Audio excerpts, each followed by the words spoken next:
Muito boa tarde novamente, senhores deputados. Dou as boas-vindas à senhora Carla Rocha, que está aqui na qualidade de viúva da vítima Sérgio Abreu. Desde já os meus sentimentos. Dizer que as declarações que são feitas nesta comissão de inquérito têm que ser feitas necessariamente com a verdade, sob pena de poder cometer crime de falso testemunho. Já sei que pretende usar do tempo que tem para a sua intervenção inicial, mas antes de passar-lhe a palavra, vou apenas relembrar que, portanto, esta audição vai ser composta por duas rondas. Uma primeira ronda, os grupos parlamentares têm a oportunidade de fazer questões diretamente à senhora Carla. A senhora também pode responder diretamente, não tem que pedir à mesa o uso da palavra, podem interagir. Depois haverá uma segunda ronda, aí sim os senhores deputados fazem questões, é uma ronda mais curta, 2 minutos a cada, os senhores deputados fazem as questões de forma contínua e a senhora Carla responde de forma conjunta. Muito bem, vou então passar-lhe a palavra para a sua intervenção inicial. Tem a palavra e o tempo que achar necessário. Muito obrigada. Em primeiro lugar, quero cumprimentar todos os presentes, a senhora Presidente da Assembleia da República, os senhores e senhoras deputadas, agradecer a oportunidade de estar aqui para falar deste infortúnio que nos bateu à porta e que foi e que é pesado, é dorido todos os dias ver partir nas nossas mãos a pessoa que nós amamos.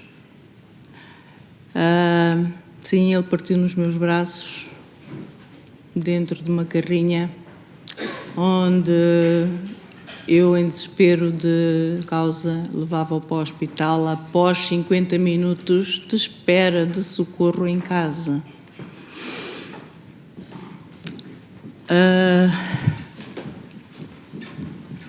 É claro que este infortúnio transtornou as nossas vidas, a minha e a dos pais, que são pessoas de idade, o pai com 89, já se chegar a julho, espero que sim seja, e a mãe com 84.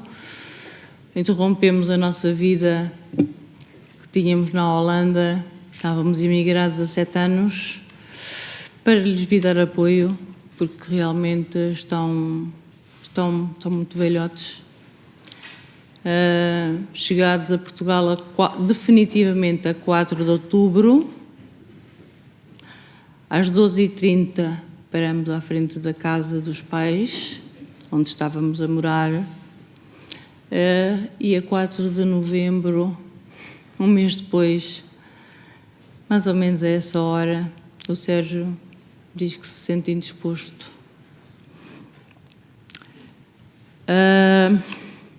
Quero aqui frisar 2 coisas. O Sérgio, enquanto estivemos juntos, foram 9 anos, nunca teve uma queixa, nunca foi a um hospital de urgência, tinha as consultas de médico de família de rotina, 2 vezes que eu até que fazia questão que ele fosse, que eu sou uma pessoa cuidadosa nesse aspecto. O Sérgio era saudável. O Sérgio não se queixava de nada. Lembro-me uma vez dele ter febre, porque apanhou o Covid, mas foi uma febre muito fraquita. De resto, não sei apontar nenhuma doença. Era uma pessoa forte, fisicamente. Para lhes dizer que 7 anos na Holanda juntamos muita, mas muita coisa que não é necessária às vezes. Uma casa com 2 pisos, e fomos nós, os 2, a fazer a mudança dessa casa, que trouxemos muita coisa. Portanto, foram esforços grandes tinha escadas, não sei se conhecem como é que são as escadas da Holanda, mas tem, do resto, já para o primeiro andar tem umas escadas em caracol e não é fácil tirar qualquer mobília, qualquer eletrodoméstico de lá de cima para cá para baixo. Mas pronto, conseguimos fazê-lo e em outubro de 2024 foi a nossa chegada cá de vez. Chegamos cá e logo no dia seguinte começamos a ouvir anúncio de greve do INEM e mais dia passou e anúncio de greve e ouvíamos sempre, quase todos os dias, que o INEM estava a preparar uma greve. Olha, greve esta que nos veio bater à porta por um infortúnio. E digo aqui presente a todos vós, senhores deputados e senhoras deputadas, que foi devido à greve que o meu Sérgio foi embora. Eu assisti tudo desde o primeiro minuto e digo que se ele fosse atendido em tempo útil e razoável, tal e qual como diz o relatório do IGAS, o Sérgio estaria aqui, eu não estaria aqui a falar e a dar voz a quem já não pode dar voz porque já não está cá.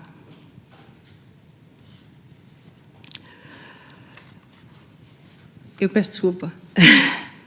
É emocionante falar disto, mais uma vez, mas tenho força. Venho com toda a força. Venho pedir encarecidamente que se faça justiça, que se apurem responsabilidades, porque não se morre só por morrer. É assim, o Sérgio morreu porque nem sequer teve hipótese de socorro. Não teve hipótese de socorro. Podem-me dizer o que quiserem, que ele mais tarde não ficaria bem, que ia ter sequelas. Não me interessa nada disso. Facto, não teve socorro. Socorro, quando apareceu, foi tarde demais. Já não precisava. Ele já tinha partido. Eu venho pedir encarecidamente que me ajudem nesta questão, a apurar responsabilidades. A morte não pode morrer solteira, como dizem na gíria, não é verdade? E eu partilho desta premissa.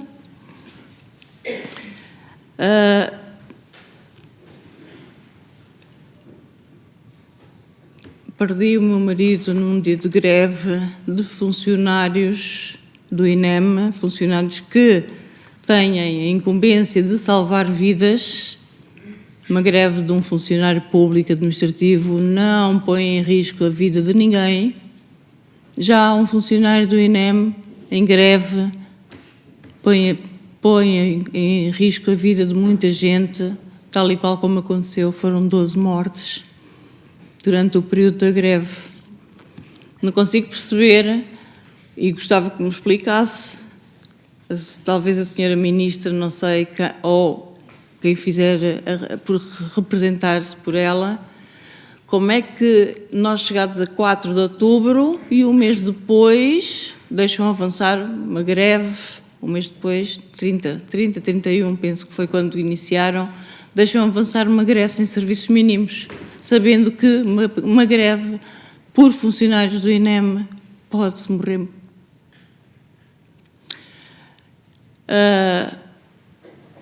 Também não sei o que é preciso mais provar, tendo o relatório do IGAS concluído que a vítima teve consciente 50 minutos e eu presenciei isto. Pessoalmente presenciei. O relatório do IGAS conclui claramente que o desfecho fatal poderia ter sido evitado caso tivesse havido um socorro num tempo mínimo e razoável. Pegando neste relatório, vendo os hiatos de tempo, desde a minha primeira chamada até a chegada da FMER no sítio onde eu imobilizei a viatura, foram 1h50. Tempo demais. O que é que se passou? Acordaram tarde? Pronto. Também tenho que dizer que, de posse de alguns documentos que eu tive a estudar, é de lamentar a postura a postura dos técnicos de emergência pré-hospitalar e da posição do médico regulador que, perante a informação que já tinham em seu poder, suspeita de ataque cardíaco, não agissem de acordo com aquilo que é exigido por lei, ou pelo menos pelas funções que eles desempenham.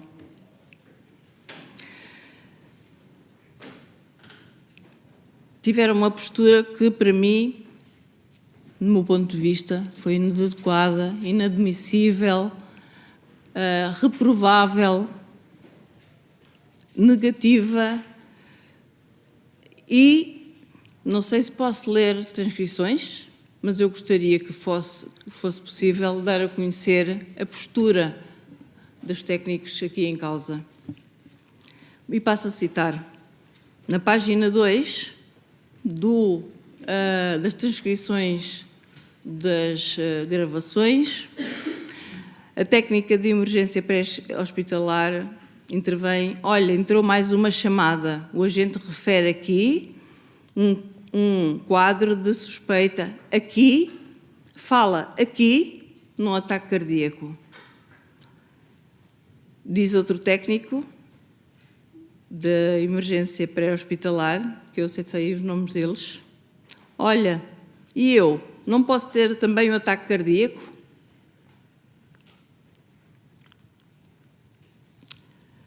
Técnicos de emergência pré-hospitalar do COSUL. Olha, quem está a ter um agora sou quase eu.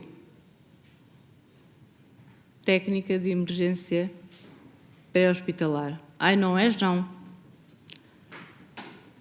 Técnica de emergência de pré-hospitalar do COSUL. Olha, se alguém podia pegar aí nessa, por favor. Técnica de emergência pré-hospitalar. Eu pego. Técnica do COSUL. Obrigada. E também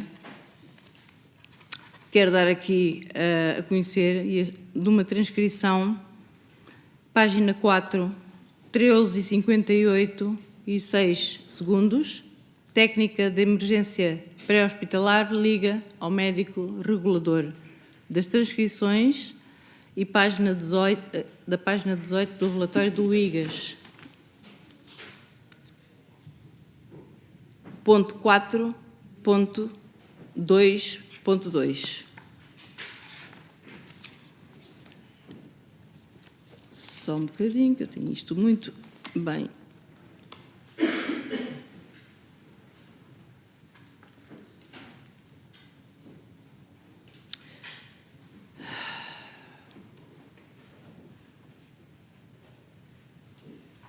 Página 4.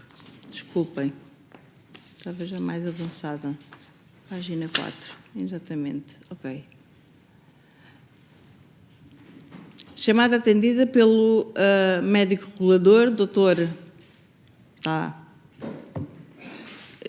portanto, sem nome, no terminal 23563 do CODU de Coimbra. O técnico regulador fala qualquer coisa que está, portanto, tapado, omitido. Técnica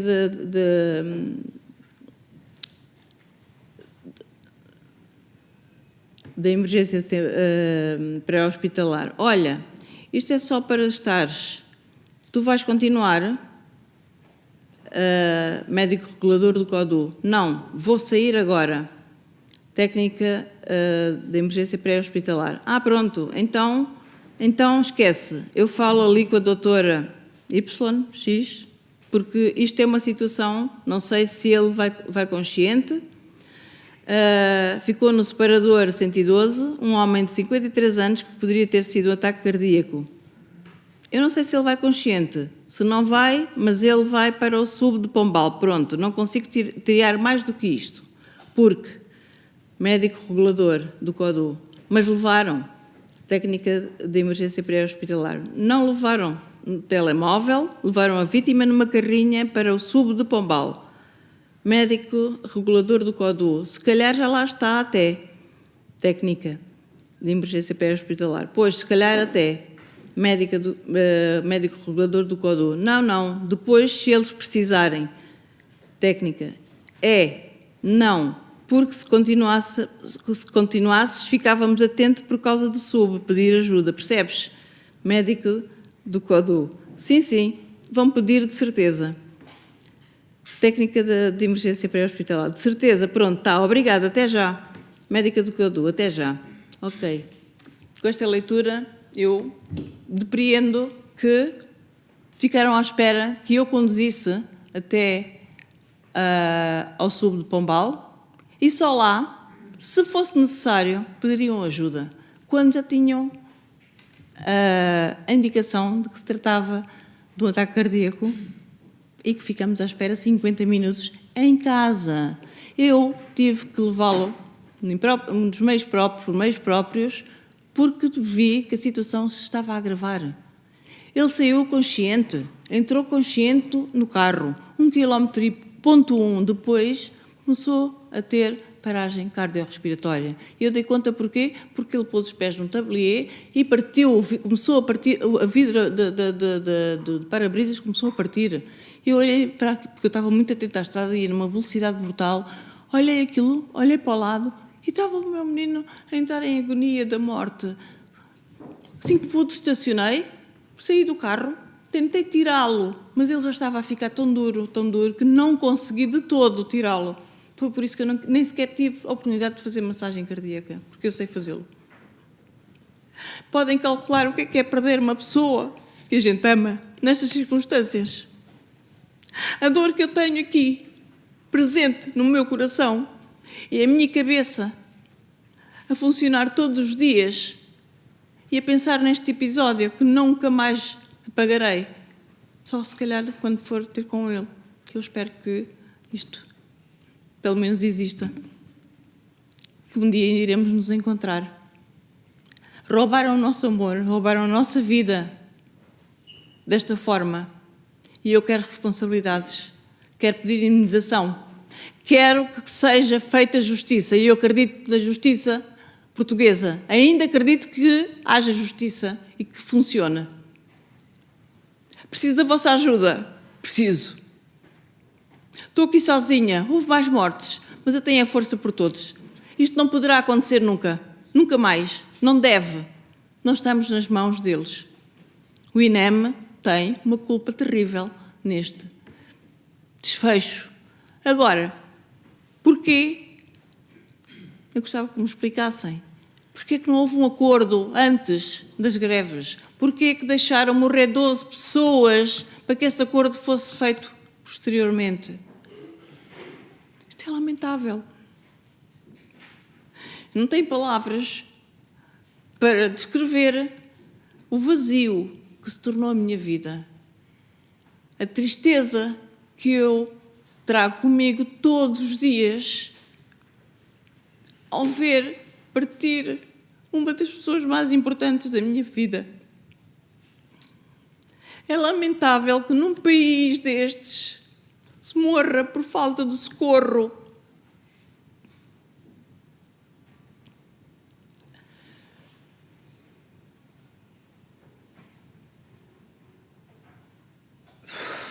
Peço desculpa.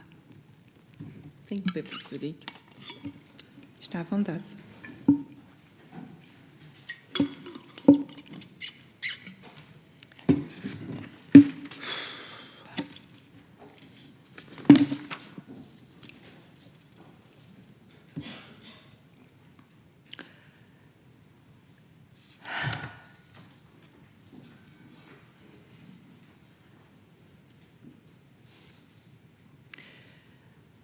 Eu tenho a dizer outra coisa, não consigo perceber o despacho de arquivamento por parte do Ministério Público. Não sei o que é preciso mais provar. Temos o relatório do IGAS, que é exímio. Tenho aqui a salientar que o inspetor foi uma pessoa excepcional, trabalhou fora de horas, foi à minha aldeia fora de horas, muito fora de horas, e também me disse que lamentava o sucedido e que lamentava o tempo que estava a demorar a conclusão do relatório, mas teve graves entraves. Ultrapassou muitos obstáculos para chegar ao fim, mas chegou ao fim com esta conclusão. E digo que os tempos que vem no relatório do IGAS, naquele quadro, comparado com as transcrições que eu tenho em meu poder, está tudo correto. Nada falha ali no relatório do IGAS. E eu não sei o que é necessário mais provar. Vem o Ministério Público, que desvaloriza ou relativiza uma conclusão técnica tão categórica, substituindo-a por interpretações mais restritivas que não têm a mesma vocação nem finalidade. O despacho de arquivamento afirma que não se pode extrair tal conclusão, mas não fundamenta por que razão um parecer técnico especializado sustentado em normas internacionais e assinado por um cardiologista sénior é afastado em favor de um parecer médico-legal cujo âmbito é distinto. Isto porquê? Porque o Instituto Nacional de Medicina Legal tece, logo no início, juízos de valor. Também diz que eu tomei a liberdade ou a iniciativa de o levar ao hospital. Mas nunca diz que tivemos 50 minutos à espera de socorro. Eu fui em desespero de causa. Já estava mesmo a ver que o meu menino ia partir ali, em casa, mas não. Olha, digno ou não de Deus, não sei, do universo, acredito que haja uma força maior. Morreu nos meus braços, faleceu nos meus braços, faleceu nos braços da mulher que amava, ou que ama, porque eu continuo a amá-lo. Para mim ele partiu só para estar noutra dimensão. Não o posso tocar, não o posso rever, não posso dar o abraço da manhã que ele sempre me dava, não posso ter esse abraço, não posso ter o aconchego dele, mas todos os dias peço forças lá em cima, onde ele estiver, para que não me deixe ir abaixo e eu continuar com esta luta. Era o que eu queria dizer. Muito obrigada. Muito obrigada. Senhora Carla Rocha, antes de iniciarmos a segunda ronda, pergunto-lhe se porventura quer fazer alguma pausa ou se podemos prosseguir. Muito obrigada. Vamos então prosseguir a ronda pelos grupos parlamentares. Tem início o grupo parlamentar do PSD, o deputado Miguel Guimarães. Faça favor, tem até 4 minutos. Muito obrigado, Sr. Presidente.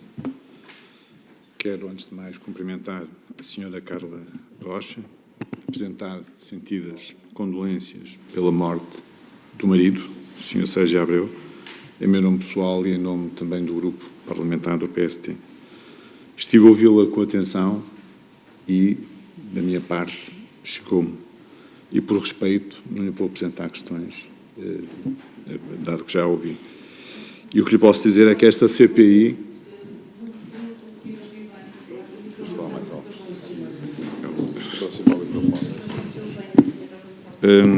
Houve melhor assim? Não? Então temos um problema. Eu vou repetir tudo outra vez. Vou falar um bocadinho mais alto para se ouvir melhor então, embora esteja junto ao micro. Eu, em primeiro lugar, queria cumprimentar a Sra. Carla Rocha e agradecer o facto de estar aqui hoje, naturalmente, mas queria, sobretudo, apresentar-lhe as nossas sentidas condolências pela morte do marido, o Sr. Sérgio Abreu, quer em meu nome pessoal, quer em nome do grupo parlamentar do PST. Estive a ouvi-la com atenção, o relato que nos esteve a fazer, e, por respeito, não vou apresentar questões. O que lhe posso dizer é que esta CPI tudo fará para apurar responsabilidades. Obrigado.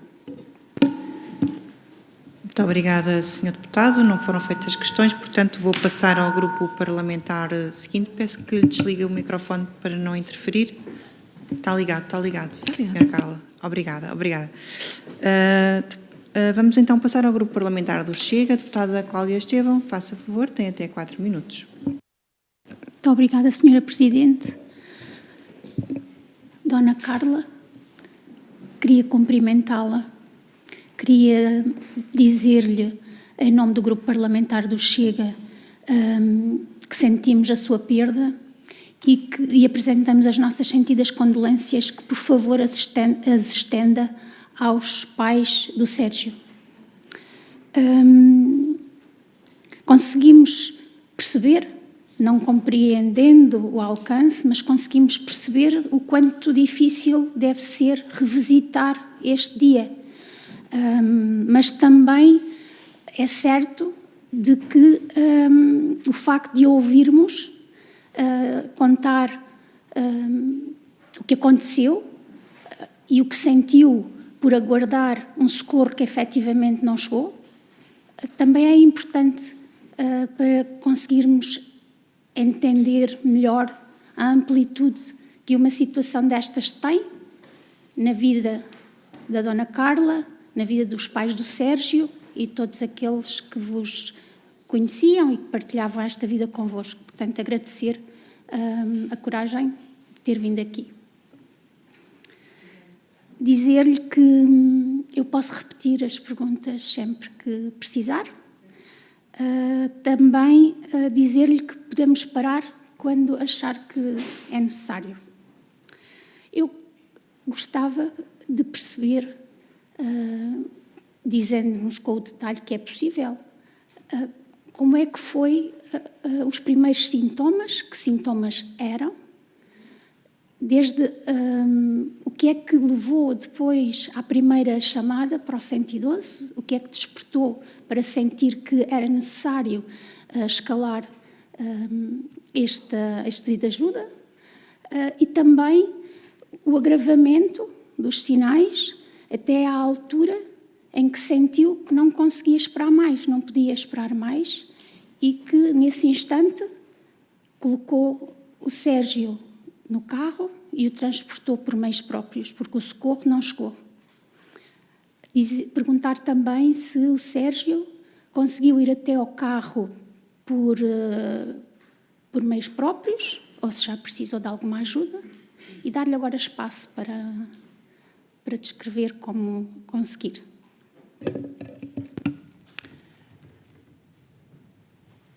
Muito obrigada, Senhora Deputada. Por volta da hora de almoço, 1:45, por aí, estava um dia de calor, o Sérgio disse-me: estive lá embaixo a arranjar umas lenhas, estou cheinha de calor, vou tomar um duche antes do almoço. Ainda está muito atrasado, fofinha. É como ele me tratava. Nossa memória era gigante. E eu disse: não, já está tudo preparadinho, a mesa já está posta, os pais já estão aqui felizes para comer. Porque já sabe, os velhotes têm aqueles horários muito rígidos. E eu tentava sempre, eu que fazia as refeições e faço agora também, lá em casa, porque eles adoram a minha comida. Pronto, eu cozinho com amor. Então, fui tomar duche, gritou-me lá de dentro: fofinha, tu põe-me roupa limpa na casa de banho, ou então aí no nosso quarto, está bem? Deixei em cima da cama. Fui outra vez para a cozinha: fofinha, anda cá, esfregar-me um bocadinho de Voltaren nas costas, porque acho que abusei um bocadinho a carregar os troncos de lenha. Ele tinha olha, era uma das coisas que, pronto, que lhe davam assim um bocado de trabalho, era as costas, porque o Sérgio é um amante de carros com potência. Por acaso eu também. E todos os carros que ele mexia para pôr mais potência, claro que tinha que estar ali debaixo do carro e posições anómalas, e tinha ali um problemazito qualquer nas costas. Uma vez deu uma queda para trás, bateu mesmo com a coluna no chão e pronto. Saiu do banho, vestiu-se e eu fui ao quarto e disse: olha, já estamos à tua espera para almoçar. Está bem, já lá vou. E eu volto à sala, já comecei a servir os pais e servi também os nossos pratos, que nós chegamos a comer. Entretanto, vejo que a demora é muita e vou ao quarto novamente. E o Sérgio está sentado numa mesa, na cadeira do computador, que nós temos lá, no quarto, e diz-me assim, eu disse, Nininho, estás aí sentado, não estamos à tua espera na sala? Oh, fofinha, estou mal disposto. Estás mal disposto o quê? Não sei, uma coisa estranha, estou mal disposto. Mas dói-te alguma coisa? Não, não me dói nada, estou mal disposto, não me sinto bem, estou indisposto. Mas o que é que tu sentes? Olha, para já parece que tenho aqui qualquer coisa no peito que dá-me assim umas agonias, uma má disposição esquisita. Queres deitar no chão para ver se melhora um bocadinho, levantas um bocadinho as pernas, vi-lhe o pulso, parecia estar bem, medi-lhe a atenção, estava bem. E eu disse, olha, não vejo nada de especial, mas queres um copo de água? Diz-ele assim, olha, dá-me um copo de água, eu vou buscar um copo de água. E quando regresso, ele diz assim, olha, eu vou-me levantar que isto está-me a apertar aqui assim no peito, esta posição deitado no chão não me está a dar conforto. E eu disse, então deita-te de lado, não fiques assim de barriga para cima, deita-te de lado. E diz ele assim, olha, chama o 112. Ui, quando ele me disse chama o 112, cai-me tudo. É porque ele estava mesmo aflito, eu nunca ouvi o Sérgio pedir nada. Uma urgência, nunca. Liguei 112 do meu telefone. Tocou, mais 10 minutos. Atenderam. Perguntaram o que é que se passava. E eu disse, o meu marido está muito aflito, creio que está a ter qualquer coisa de coração, pode ser um ataque cardíaco, mas precisava de urgência, uma ambulância, qualquer coisa. Perguntaram-me, mas ele caiu? Não caiu, começou a se sentir mal e tem uma dor a começar no peito. Perguntou-me a morada, a localidade, dei os dados todos, a idade, tudo, certinhos, então aguardo pelo socorro. Desliguei ou desligaram, pronto, a chamada terminou.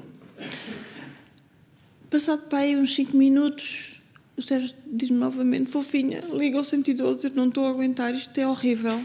Eu disse, mas o que é que te dói, amor? Olha, é uma coisa aqui no peito que eu não sei explicar. E eu... Infelizmente, o meu pai morreu do mesmo.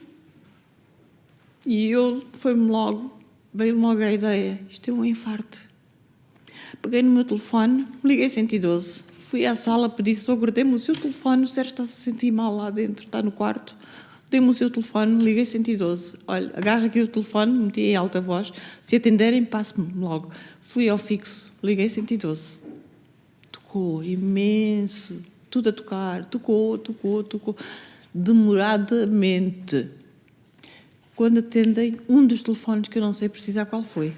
Não sei precisar, o fixo não foi, mas não sei precisar qual foi um dos telemóveis, ou o meu ou o do sogro. E ele diz-me assim, dá cá que eu que falo. E foi ele que falou. Falou, disse o que se passava, preciso de ajuda urgente, estou à espera já há mais de 30 minutos, eu preciso de socorro urgente, por favor, eu imploro-vos. E eu ouvi do outro lado da linha, esperem, não é como vocês querem. E o Sérgio passou-se, desculpa a expressão, passou-se mesmo. Mas pronto, não vou dizer aquilo que ele fez. Não fica bem. E desligou a chamada. E eu olhei para ele e disse, Nininho, tu queres ir ao hospital? Se calhar é melhor, fofinha. E eu vi que as mãos dele começaram a ficar assim dobradas. E eu disse, então eu vou buscar a carrinha, tu consegues andar? Consigo andar.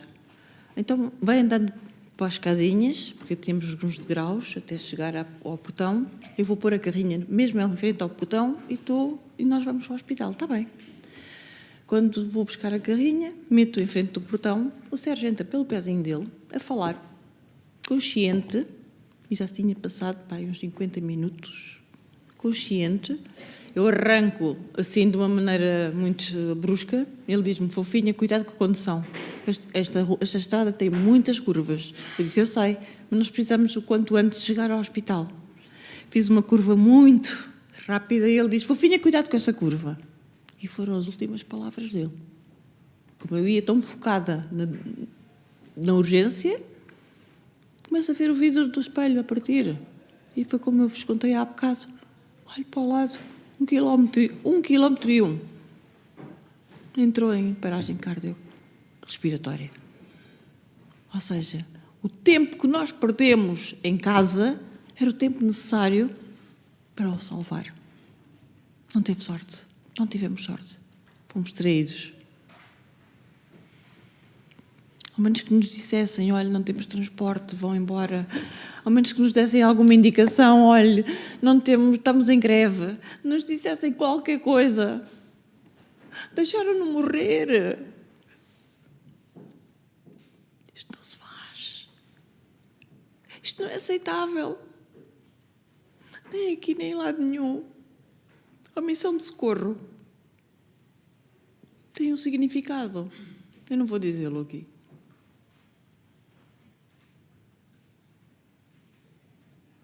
E foi assim. O Sérgio saiu consciente a falar, ainda preocupado com a minha condição, quando ele é que estava muito mal. E eu carrego esta culpa também, por ter decidido levá-lo tão tarde. Mas eu sempre estava à espera de uma VMER à frente de casa. Os bombeiros não têm a mesma função técnica da VMER. Era o que eu esperava. Foi o que aconteceu ao meu pai, uma VMER. E nunca apareceu.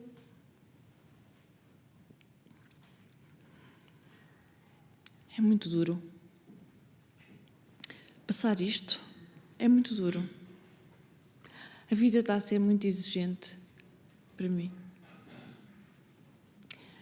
Mas não é a exigência que me vai derrubar. Eu irei onde for preciso. Como eu vos disse, conto com vocês para apurar responsabilidades. Porque isto não pode acabar assim. Morreu, acabou, não. Nós continuamos cá a sofrer. Nossa família ficou desvastada, quer de um lado, quer do outro. O Sérgio era uma pessoa apaixonante. Qualquer pessoa que falasse com ele ficava apaixonada. Era uma pessoa muito, muito justa. Foi o homem que me fez mais feliz, a mulher mais feliz do mundo. E muito tínhamos mais tempo para ser felizes, com planos que ficaram no meio do caminho. Porque não tivemos a sorte de ser assistidos em tempo. O INEM acordou tarde demais. 1h50 da primeira chamada que eu fiz foi quando eles apareceram na estrada. Eu já não estava lá, porque eu fiquei louca. Eu só queria era correr, e corri aquela estrada toda. Vê-se em conta, no meio da estrada, foi alguma senhora de 80 e tal anos que teve força e que me conseguiu segurar. Visita-me de vez em quando e diz-me: Carlinha, eu não sei como é que eu tive força para te segurar. Parecias um touro.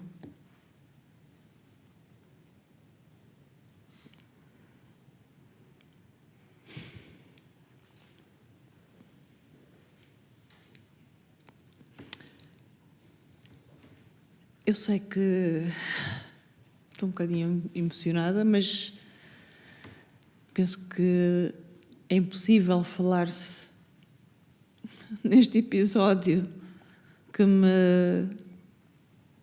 assola a cabeça todos os dias, mais que uma vez por dia, sem me emocionar. Quero-vos dizer que todos os dias eu choro. A minha mãe ontem chorava e já me dizia: o Sérgio partiu, filha, faz agora por ti, pelos teus sogros e pelos teus irmãos que tanto te amam, por mim, que tanto te amo. Eu também estou a sofrer muito. Também não consigo ver a fotografia do Sérgio, nem quero acreditar.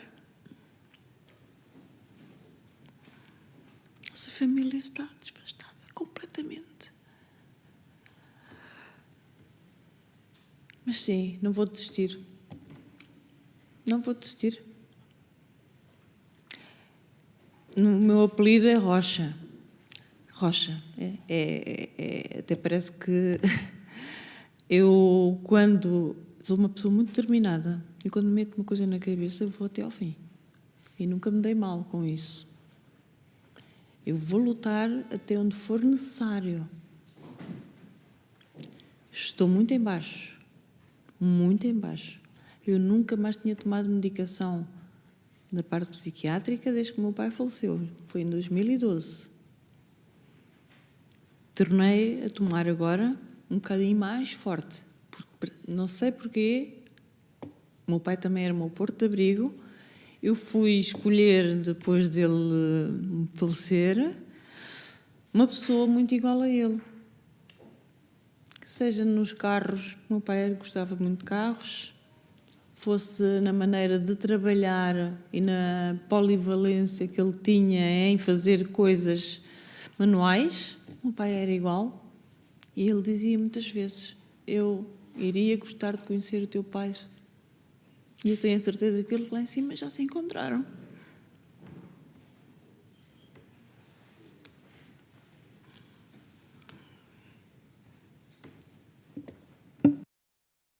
Posso fazer-lhe mais uma pergunta? Pronto, o contexto, não é? Mostra de forma clara que tem a necessidade de apoio. Era isso que eu gostava de tentar perceber, se está a receber apoio do INEM, se a foram... O que é que aconteceu desde o episódio trágico até aos dias de hoje? Que apoio efetivo tem recebido? Consegue-nos falar um pouco sobre? Do INEM, estou à espera até hoje que a psicóloga, suposta psicóloga, iria lá à casa dar a notícia aos meus sogros, porque eles, como o viram sair, o pezinho dele ia falar, não acreditaram nas minhas palavras. Os senhores deputados e as senhoras deputadas não fazem ideia a ansiedade do pai a telefonar, quer para o Hospital de Coimbra, quer para o Hospital de Leiria, quer para os bombeiros, querer saber notícias da boca deles. Eu dizia: sogro, por favor, nosso neninho partiu. Não pode ser, Carlinha. Ele ficou com os bombeiros. Eles vão salvá-lo. Até hoje estamos à espera da psicóloga do INEM que nos disseram que ia lá à casa. Até hoje, nem um telefonema, nem um e-mail a dizer lamentamos o sucedido. Nada. Zero. Ninguém. Apoio psicológico estou a ter num projeto da Câmara Municipal de Pombal, projeto Luísa, mas com muito esforço de alguém também daqui, não sei se posso citar nomes. Posso? O deputado Luís Paulo Fernandes. Uma vez liga-me e diz-me: vais ser contactada pela Ação Social da Câmara Municipal de Pombal. E sim, no dia seguinte fui contactada pela senhora vereadora da Ação Social.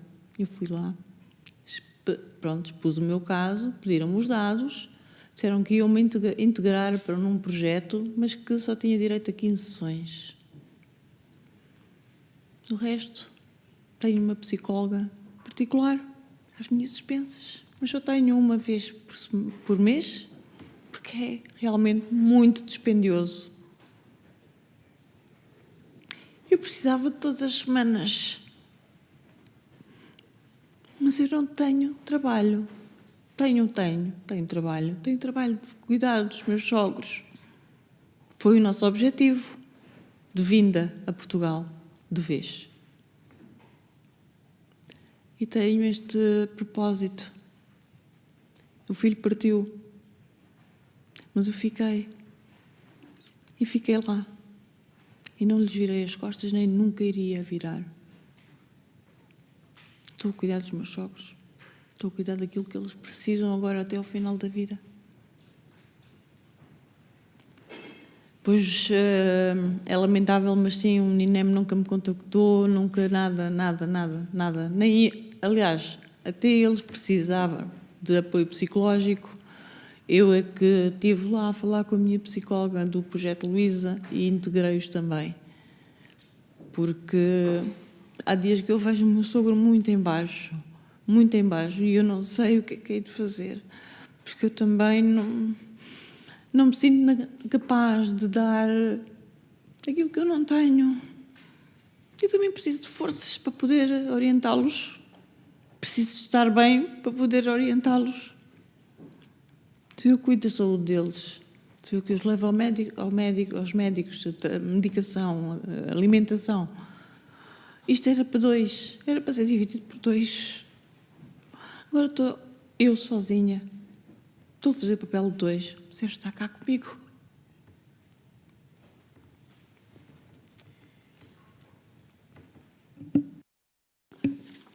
Dona Carla, eu gostava, em nome da República Portuguesa e do mandato que os portugueses me confiaram, de lhe pedir desculpa.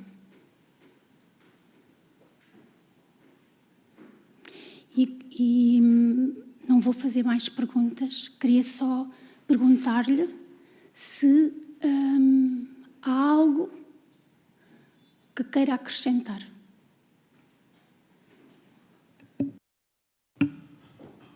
Muito obrigada. É o que eu posso dizer. Obrigada. Pela sua sensibilidade.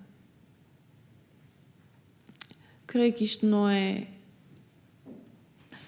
fácil também para vocês que estão de fora verem a minha situação. Uma coisa é ouvirem na televisão, uma coisa é lerem no jornal, outra coisa é ouvirem na primeira pessoa estes relatos. Obrigada, Sra. Deputada. Muito obrigada. Vamos então passar ao grupo parlamentar do PS. Deputado André Rios, faça favor. Obrigado, Sra. Presidente. Sra. Carla Rocha, eu naturalmente tenho que fazer aquilo que me compete, que é juntar-me aos grupos que me antecederam, aos grupos parlamentares e também em nome do Partido Socialista apresentar-lhe a expressão dos nossos mais sinceros sentimentos e condolências a si, em particular, e aos pais do Sérgio e toda a família. Eu não consigo imaginar aquilo que é a dor e o sofrimento de quem viveu um momento trágico. E não consigo imaginar o que é ter que lidar com uma perda que é tão dolorosa para si, imagino, e por aquilo que já percebi da sua audição. Mas não quero também deixar de destacar a sua coragem, porque está aqui, no fundo, perante a Assembleia da República e perante o país, a expor um momento muito dramático da sua vida e aquilo que é pormenores que viveu e que, infelizmente, a marcarão talvez para o resto da sua vida. Obviamente que a Comissão Parlamentar de Inquérito foi constituída, tem um propósito que a lei determina, que é apurar eventuais responsabilidades políticas que possam estar relacionadas com uma série de matérias que têm a ver com a gestão do INEM, não só nesta questão da greve, mas também todo o contexto do INEM, mas particularmente neste caso em concreto, a questão da greve é uma matéria que nós teremos que apurar. Eu não vou sequer tecer comentários sobre essa matéria. Acho que a sua audição é autoexplicativa daquilo que sentiu, daquilo que viveu, daquilo que está aqui em causa com esta greve.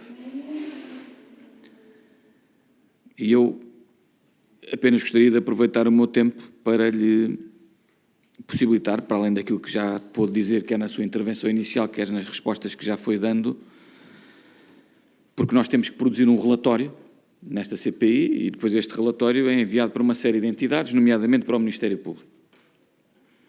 E, portanto, aquilo que eu eventualmente pretendia, não tenho nenhuma pergunta concreta para lhe fazer, nem vou cometer essa, não é ousadia, mas o repisar de acontecimentos trágicos na sua vida, o que eu queria disponibilizar era o tempo para que, se quisesse acrescentar alguma coisa que seja importante para nós verter num relatório que temos que aprovar e que eventualmente ainda não tenha tido a oportunidade de dizer, e era só esta a única questão que lhe queria fazer. Muito obrigado pela sua vinda aqui também e pela sua coragem. Obrigado, Sr. Deputado. Eu gostaria aqui de referir, eu penso até que já falei sobre isso, que o arquivamento por parte do Ministério Público, em que diz que não há crime, não há... gostava de até, se calhar, proferir as palavras que lá estão. Desculpe. Ok. Creio que seja mesmo na última página.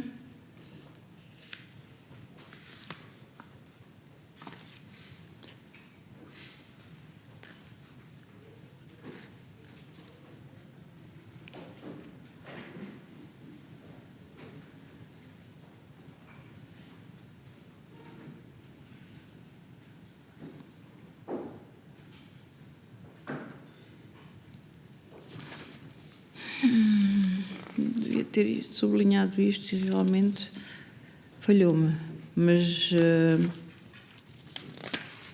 é a conclusão.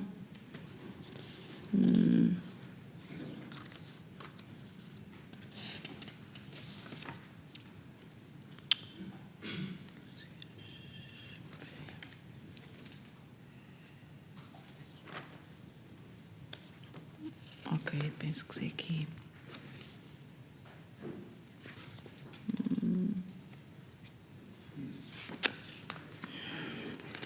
Peço desculpa.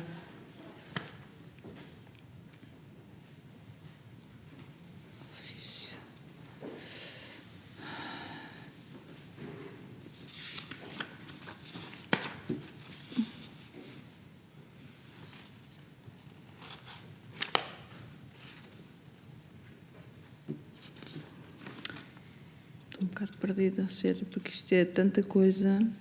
E eu, efetivamente, queria dizer, pronto, que o arquivamento diz que, basicamente, não há culpados.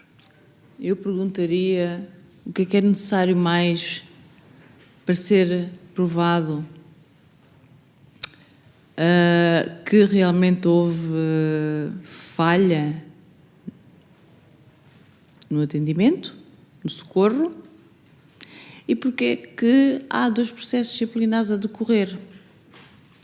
Se não há culpados, morre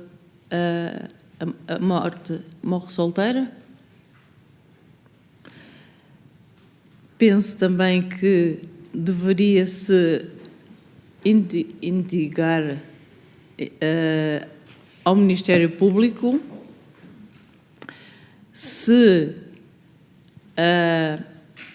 o parecer do IGAS, que demorou tanto tempo a ser concluído, não tem valor, passando eles por cima do mesmo, onde vem dizer que a morte do Sérgio poderia ter sido evitado caso houvesse socorro dentro dos tempos limites e das guidelines que existem.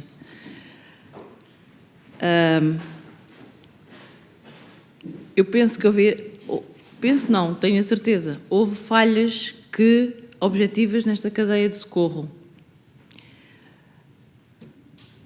Porque dos autos resultam factos que são inquestionáveis. As chamadas demoradas, atendidas entre 10 a 12 minutos, várias tentativas de chamadas sem sucesso, a orientação para aguardar meios de socorro, a guarda VMER, apesar dos sintomas de ataque cardíaco, e que eu sei que são um dos principais que tem que ser agido de forma rápida, célere. Falta de retorno, claro, por parte dos serviços de emergência. Nunca nos disseram nada, nunca nos disseram para não sair de casa, era só, as 2 vezes, aguardem o socorro. Houve a ausência de meio médico diferenciado durante cerca de 2 horas.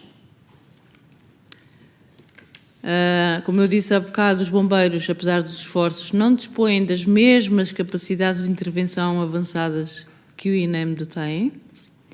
E estes factos, isolada ou cumulativamente, representam falhas graves e incompatíveis com a resposta de emergência devido a uma situação de infarto agudo do miocárdio, o que nunca poderia ter acontecido. Portanto, é pacífico aqui na literatura do IGAS que a intervenção nas síndromes coronárias agudas deve ocorrer idealmente até 120 minutos. Cada minuto de atraso aumenta o risco de morte.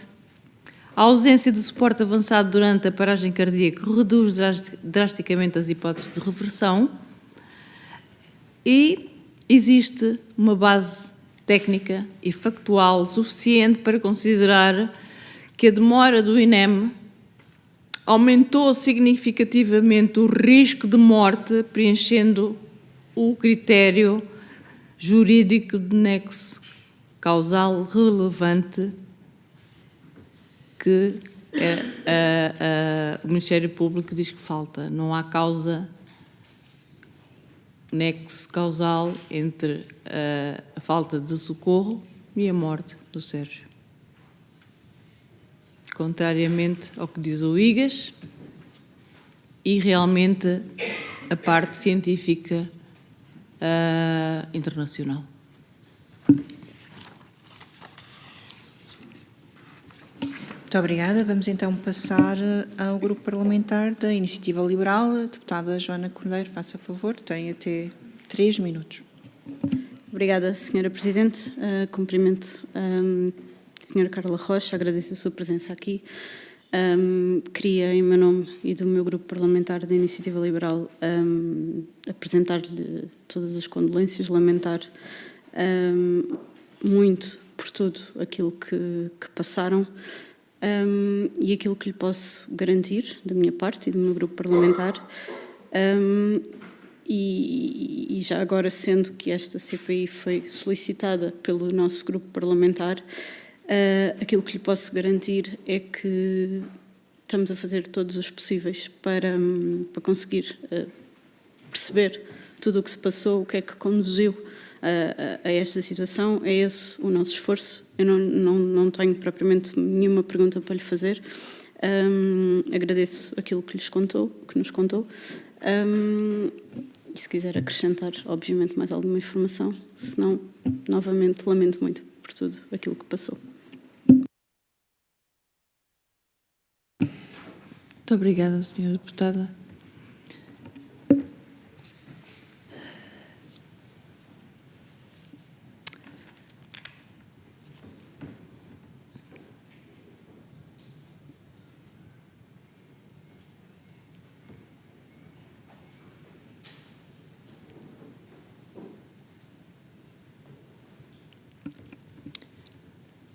Eu aqui venho reforçar outra vez que o ponto factual foi a falta de socorro.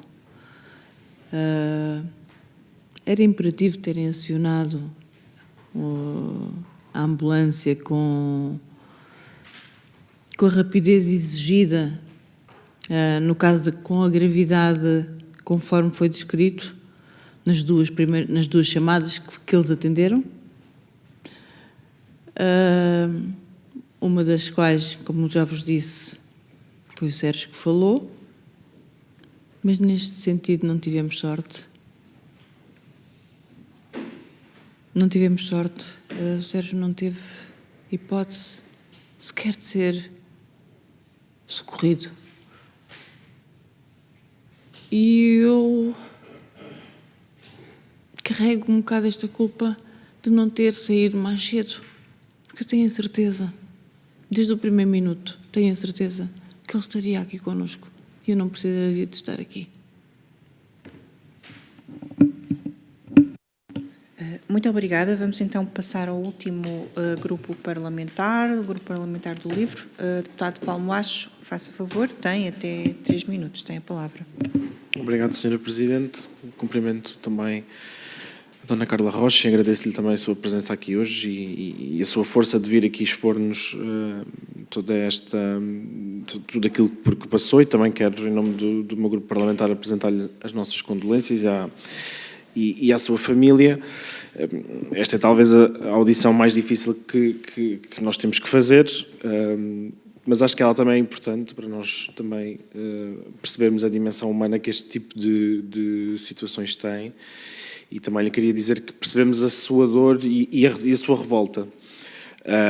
E o seu pedido de justiça, porque penso que também é isso que a faz estar aqui hoje. Eu também não lhe vou fazer questões sobre o que é que aconteceu, nós também temos os documentos, os relatórios que têm aquilo que se passou naquele dia muito bem documentado, e aquilo que nós já sabemos é que o Estado falhou no caso do seu marido, no caso do Sérgio, o Estado falhou. E, portanto, também na parte que me compete enquanto representante do Estado, eu também lhe queria pedir as desculpas por isso, porque acho que o Estado deve-lhe um pedido de desculpas. Tudo aquilo que nós possamos também aqui dizer e fazer não vai trazer o seu marido de volta, e isso, enfim, também era a única forma de reparação, mas esta CPI, ela também serve para se poderem apurar essas responsabilidades, nomeadamente políticas, sobre a forma como o Estado lidou e quem representa o Estado lidou com toda esta situação. E mesmo que referiu várias vezes a questão do Ministério Público, também não vou entrar por esse tema, enfim, porque não é aqui também a nossa competência, mas mesmo que o Ministério Público tenha entendido que não houve matéria criminal, isso não implica que não haja, enfim, um reconhecimento da parte do próprio Estado de que houve um falhanço no caso do seu marido, e que isso também não implique que não possa, não sei se está acompanhada por um advogado, por alguém que lhe dê esse apoio, que a possa também, no fundo, na Justiça, acionar contra o Estado e poder ter, enfim, a reparação possível, uma indenização sobre aquilo que se passou. E, portanto, também lhe queria dizer isto. Eu sei que, enfim, mais uma vez, tudo aquilo que nós possamos dizer é insuficiente, mas agradecer-lhe mais uma vez e dizer-lhe também da nossa parte, estamos empenhados em perceber efetivamente aquilo que aqui falhou, mas sobretudo acho que aquilo que nos deve mover aqui a todos é garantir que não volta a acontecer nada disto com mais ninguém. Acho que isso é o essencial e tenho a certeza que é o que também move todos os grupos parlamentares. Muito obrigado. Muito obrigada, Sr. Deputado. Senhora Carla Rocha, não tenho inscrições para a segunda ronda, significa que os senhores deputados não têm mais nenhuma questão a fazer-lhe. Porém, pergunto-lhe se quer acrescentar, já que não vai haver uma segunda ronda, se quer acrescentar alguma consideração final. Se não quiser, faça-me sinal.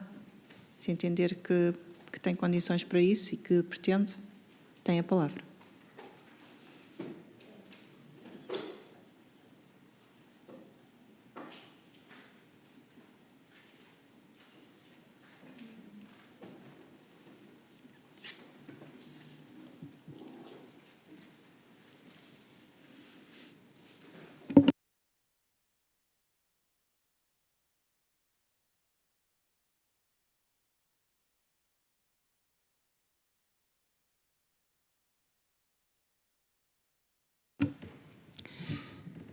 Só queria aqui acrescentar mais uma nota. Sei que foram 12 as vítimas. Não sei quantas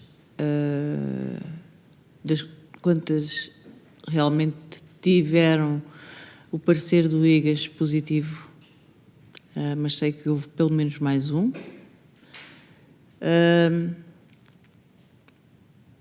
Sei que estou aqui sozinha, mas a lutar também, não só pela justiça deste nosso infortúnio, que seja feita justiça e ter apuramento de responsabilidades, mas também para que haja ações para evitar que este tipo de situação aconteça no futuro. Não poderá acontecer, não deverá acontecer. Greve sim, ok. Podem fazer greve, devem reivindicar, mas serviços mínimos, ou pelo menos serviços mínimos, não deixarem à toa, passa a expressão, o povo português precisa realmente de apoio na área da saúde. Sei que é um pilar que é difícil de consertar.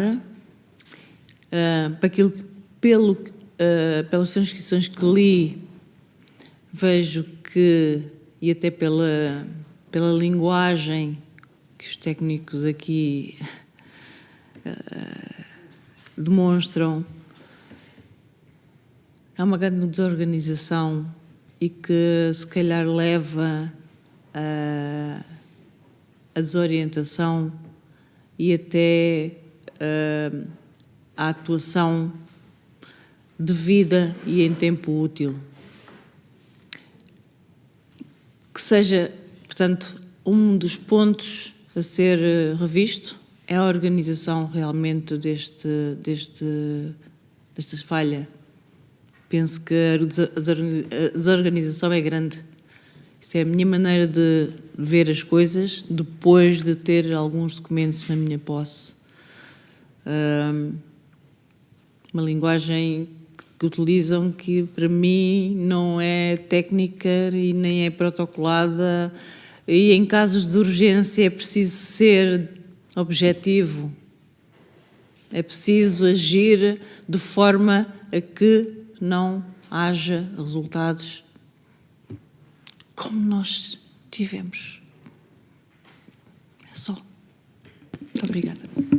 Senhora Carla, muito obrigada pela sua disponibilidade em vir aqui revisitar todo um momento que é difícil, que entendemos todos que foi muito difícil.